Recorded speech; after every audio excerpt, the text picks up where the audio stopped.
Now, over two-thirds of South Africans now live in urban areas with an average of 48 people living in a square kilometre.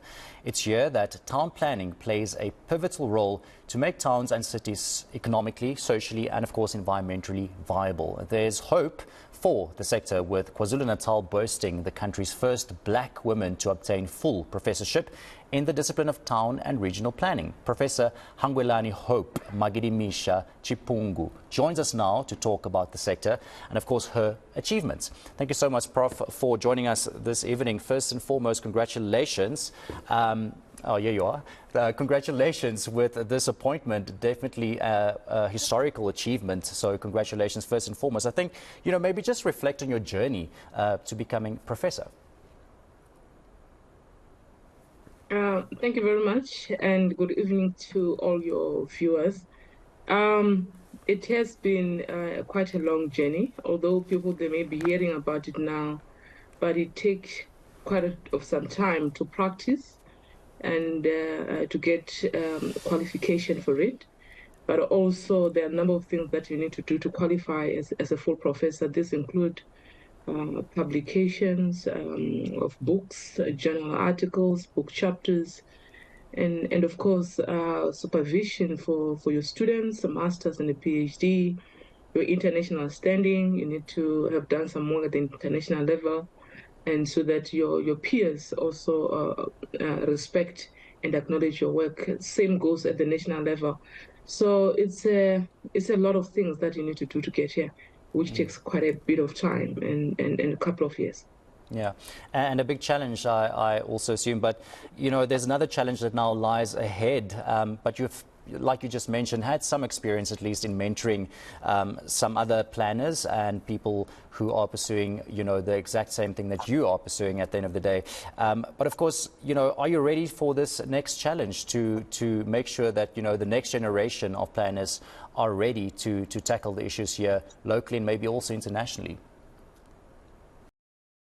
To be, and what are your intentions? You don't necessarily have to be a full professor, but you can be the best in what you do wherever you are, be at the local government, be at the provincial government. But we're just saying, let's just be the best version of ourselves and we put our best foot forward. And of course, as the founder and chief editor of UKZN Journal of Inclusive Cities and Built Environments, how have you actively advocated for urban environments that cater to diverse needs? Yeah, so part of what I do is I'm a study chair for inclusive cities. So I've been busy for a couple of years trying to understand how cities functions and how inclusive they are from different perspectives. This be for people living with disability, for women and children, and the list go on. And this is what I've been doing. But I have realized through my line of work and as a young academic, when I started my career in academia, that actually it's not very easy for young academics to publish their first journal.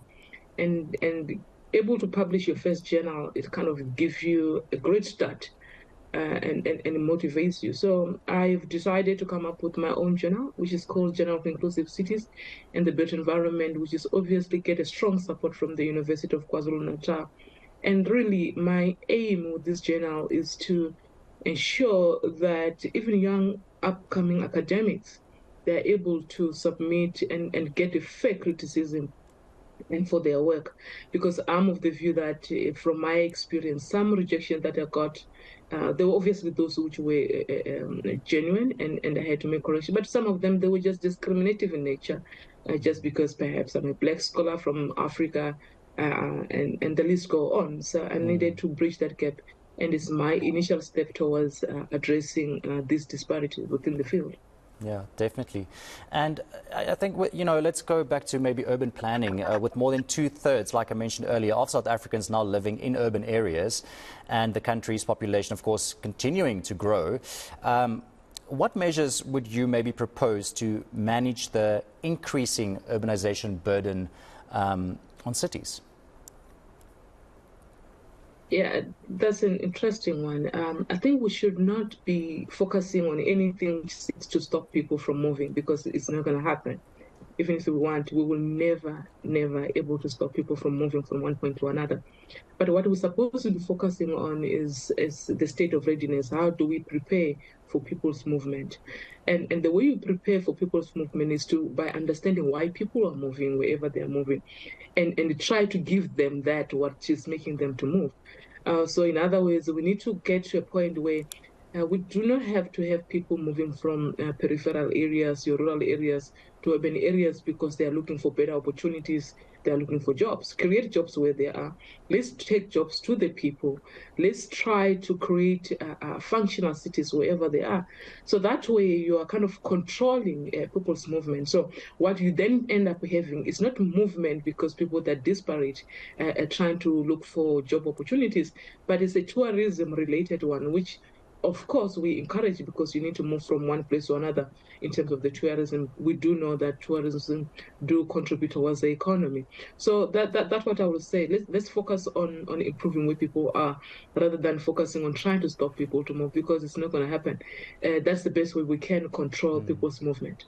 And then, of course, this links in with overcrowding maybe as well when it comes to our cities. How do we mitigate this? And also, maybe taking a look at how do we promote, if I can say, a long-term sustainability effect here and efficiency in our rural areas specifically? It's just a mindset, and we also need political support. We need scholars who mean business when it comes to prioritizing rural areas. Very often at times, a lot of things and big innovations are happening within the urban environment.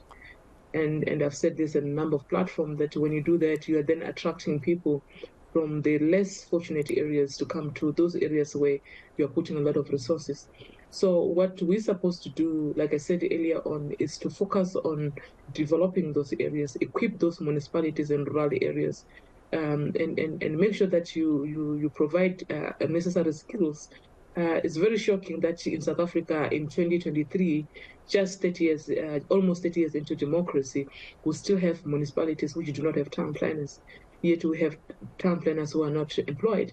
This speaks to the ability of municipalities and the state of readiness in terms of whether we want to change. I want to see changes because you cannot have municipality which does deal with issues around the land use management and you have no town planner. So I think those are the issues that we need to take them seriously, because if we don't, we are almost going to have the same results if we continue doing the same thing over and over again. I think that's a brilliant, last point that you mentioned there, and where we are going to say goodbye, unfortunately. Of course, we can go on forever when it comes to this topic, but thank you so much for your insights there. And again, congratulations on this very big achievement. Professor Hangwelani Hope Magidimisha-Chipungu. She's a full professor now in town and regional planning, as you just heard.